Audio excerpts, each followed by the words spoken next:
The Z Fold 4 is the first time I've ever really felt like a Z Fold product could seamlessly slot into my life without causing problems. It feels like Samsung have finally achieved what they set out to do. It's a really good phone and it's a robust little tablet. But despite how positive I've been about this phone as I've reviewed it over the past few weeks, I'm still hesitant to recommend this to many people because of one fatal flaw.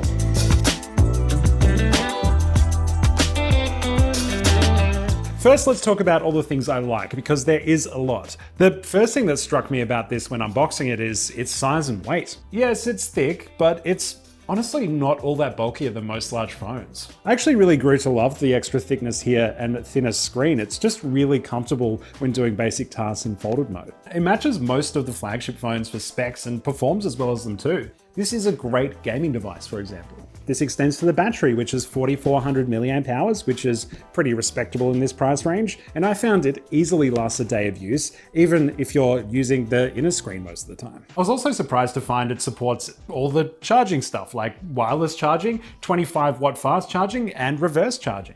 Even the camera doesn't compromise, matching specs found in this year's S22, complete with ultra-wide, 50 megapixel wide, and a 3x telephoto with that ridiculous 30x zoom. Yeah, even if this wasn't able to fold in half, it's one of the most impressive phones of 2022. But honestly, it's all the creative ways that Samsung have lent into this form factor that make it so fun to carry around. The approach to the selfie cam is absolutely genius. You could use the included hole punch on either of the main screens. This invisible one on the main screen's a little bit shit, or you could flip it around and use the main 50 megapixel camera like this. Or hey, why not prop the phone up using itself as the base of a tripod? It's all stuff I can genuinely see myself using. Maybe not like this though.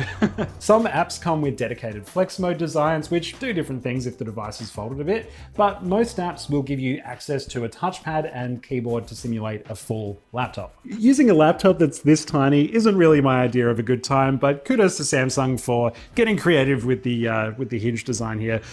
I'm sure there are some people out there who will actually make good use of that laptop mode. This thoughtfulness extends to tablet mode as well, using this extra screen real estate to great effect. Look, you've got a taskbar and multitasking.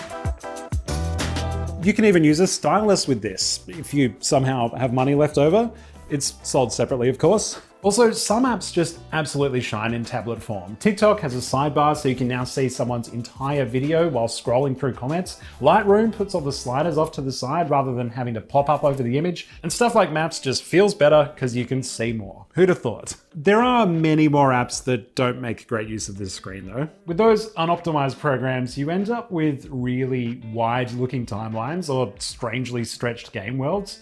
This is even more pronounced on the front screen and its ridiculous aspect ratio of 2:3:1:9, which to be fair is somehow less ridiculous than last year's 24.5:9, so at least we're heading in the right direction.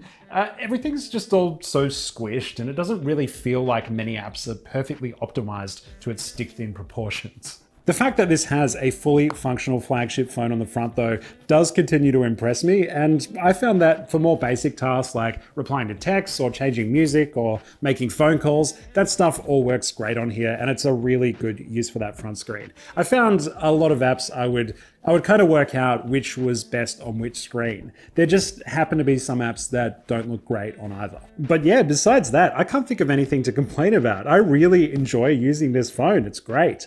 So why am I so hesitant to recommend it to people? Here's why. So I'm just setting this up and this is one of the first things you see. No dust, no liquids, don't press too hard. This is like an egg. Yeah, that's a lot to keep in mind when you're carrying a bulky phone around in your pocket. All of these little weaknesses are just going to add up to cause it to get damaged eventually. Even the most careful of user will eventually get this dusty and dirty enough that it stops working. Frankly, that just doesn't sit well with me for a $2,500 device. If I'm spending that much money on a product, I expect it to last a long time. Samsung do promise to give you a year of screen repairs under warranty and discounted repairs if you break the inside screen yourself, but after that, you're on your own.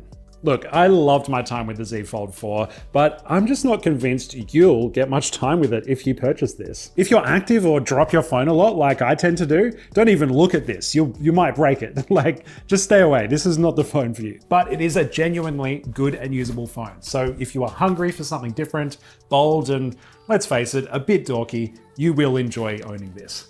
Maybe even go in knowing you're going to trade this in for the newer model next year. Samsung tend to do pretty decent trade-in deals when these first come out. It's also a really good motivator to look after it. But my recommendation, for a lot less money now, you can get the S22 Ultra, which actually comes with a stylus, an even better camera system, and a screen that is, let's face it, pretty huge already.